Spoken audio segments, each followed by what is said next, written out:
Iya, kasus ijazah palsu atau tuduhan ijazah palsu terhadap Presiden Republik Indonesia ke-7, Bapak Joko Widodo memang masih terus bergulir dan menjadi sesuatu yang kurang produktif ya.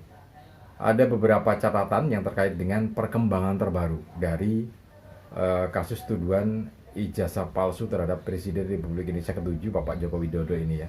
Nah, satu diantaranya adalah pendukung Joko Widodo yang menyerukan supaya kasus ini segera diselesaikan, khususnya karena kasus ini kan di latar belakangnya atau yang bergerak terus ini kan Roy Suryo, kemudian Dr. Tifa dan Rismon ya, yang terus-menerus menginformasikan tentang tuduhan ijazah palsu ini.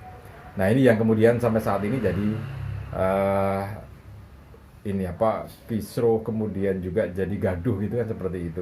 Nah, kita akan lihat beberapa catatan terkait dengan kasus tuduhan ijazah palsu terhadap Presiden Republik Indonesia ke-7, Bapak Joko Widodo ini ya. Oke, untuk Anda yang baru saja bergabung, jangan lupa tekan tombol subscribe-nya terlebih dahulu. Kemudian jangan lupa juga tekan tombol loncengnya supaya nanti kalau kita update terbaru informasi tentang kasus ini, Anda akan mendapatkan notifikasinya. Kemudian juga tekan tombol like dan juga share video ini ke teman-teman Anda. Siapa tahu teman-teman Anda juga sedang membutuhkan informasi ini dan mereka juga menyenangi informasi ini ya, untuk mengetahui perkembangan terbarunya seperti apa. Tuduhan kasus ijazah palsu dari Presiden Republik Indonesia yang ke-7, Bapak Joko Widodo, memang terus bergulir ya. Bahkan sebagian masyarakat kita menyebut ini sebuah kegaduhan yang bisa dikatakan tidak produktif karena berbagai elemen masyarakat di situ lelah mendengarkan informasi itu ya. Itu yang disampaikan oleh Profesor Mahfud MD yang pernah menjadi Menko Polhukam. Jadi ada beberapa catatan kenapa kasus ini disebut oleh Profesor Mahfud MD sebagai satu hal yang melelahkan bagi pendengarnya, bagi pemirsanya gitu ya.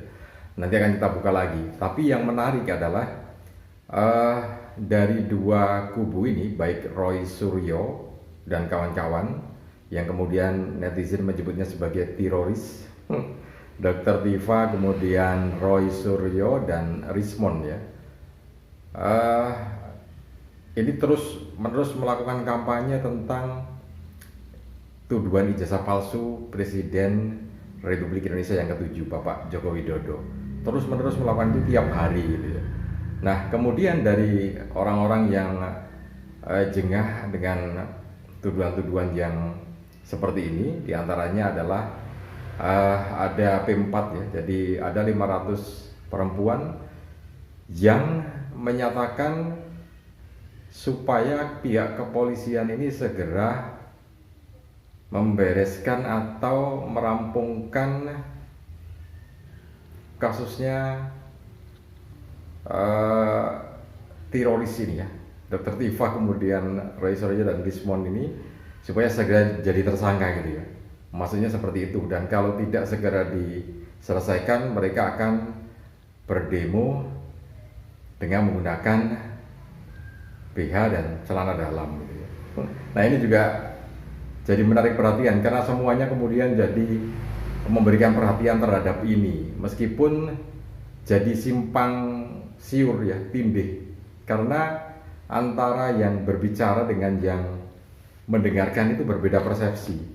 Jadi coba kita lihat pernyataan aslinya berikut ini ya, tentang yang disampaikan demo atau unjuk rasa dengan menggunakan BH dan celana dalam.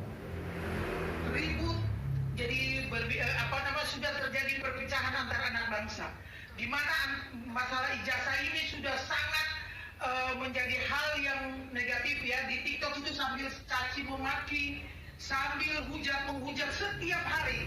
Jadi kalau bisa Mabes Polri cepat menyelesaikan ini. Kalau tidak, saya organisasi perempuan kita 500 perempuan berencana akan turun memakai BH dan celana dalam untuk Mabes Polri.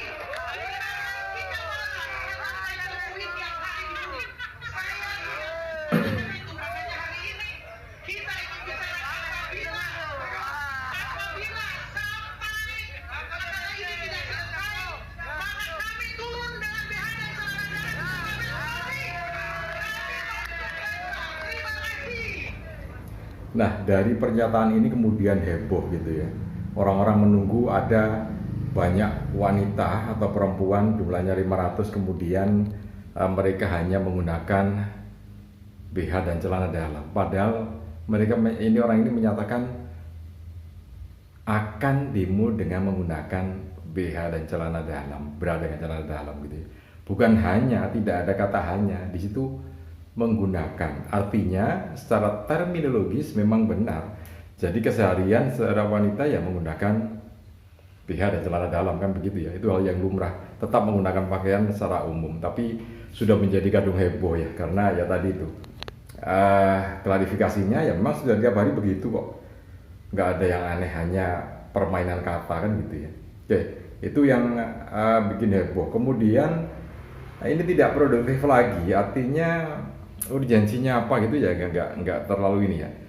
Nah, kalau kita kutip apa yang disampaikan oleh Profesor Mahfud MD yang menyatakan bahwa ini ada sesuatu yang agak aneh gitu ya.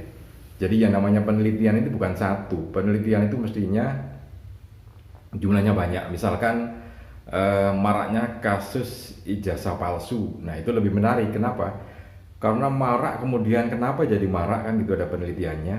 Siapa saja yang menjadi pelakunya, kemudian kenapa kok marak gitu, kenapa kok semuanya pada umumnya orang sekolah baru mendapatkan ijazah. Lah ini berburu ijazah palsu, kenapa seperti itu? Nah, itu kan melibatkan begitu banyak respondennya. Namanya juga penelitian kan begitu. Melihat fenomena, kemudian ya lebih menarik seperti itu. Tapi kalau ini kan enggak. Yang diteliti cuma satu dan terus-menerus dikampanyekan tiap hari di berbagai media. Itu terus yang diomong sehingga membuat lelah mendengarnya gitu ya. Itu katanya Profesor Mahfud MD. Kemudian ini juga sudah ndak bagus gitu ya. Kenapa? Karena sudah muncul terminologi yang menghinakan sesama manusia yang lain. Di situ muncul ternak Mulyono. Padahal itu jelas-jelas manusia, tetapi disebut ternak. Itu kan artinya merendahkan martabat sesama manusia yang lain. Dan ini sesuatu yang sangat-sangat tidak bagus gitu ya.